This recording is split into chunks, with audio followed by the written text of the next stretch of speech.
consolidation. Ang consolidation po, ito po yung grade na binibigay po sa atin ng mga subject teacher.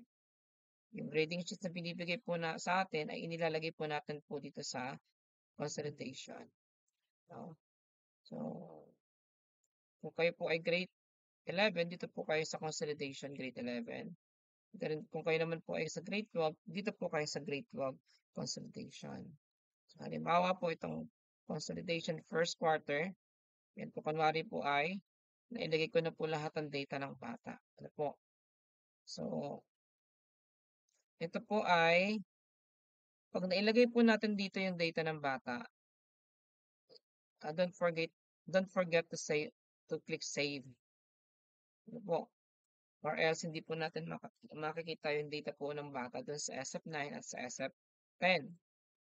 Kung meron naman po kayong i-edit na data ng bata, kinakailangan po ay click nyo rin po ulit yung save.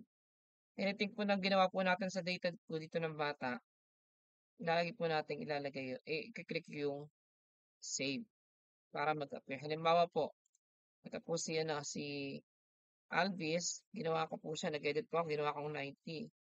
Kung papansin po natin sa SF9 niya, doon sa back, hindi po na-edit po yung kanyang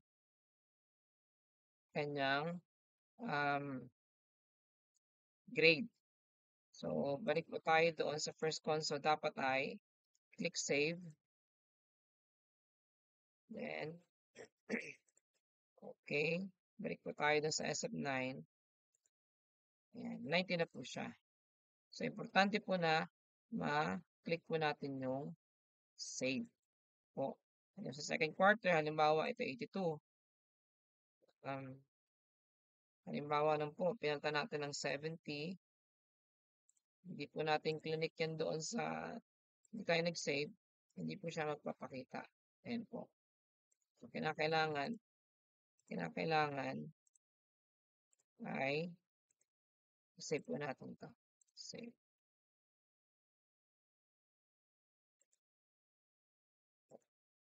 Check natin. Kung nagbago na siya. Ayan, nagbago na siya. Ano? Okay. Dito po, mapapansin nyo sa consolidation, yung clear, pag halimbawa accidentally po ninyo na-click, just no. Ano po, just click no. And then, pwede po tayong makapunta sa next quarter by clicking this arrow. Po, and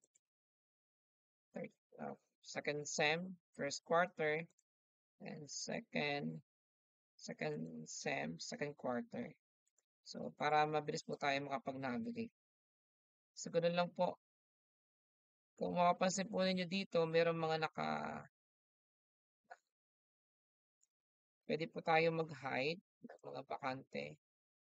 Blank na row. Ayan, hide natin.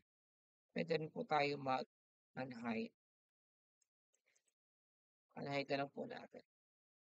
Dahil lang po kasimple ang consolidation.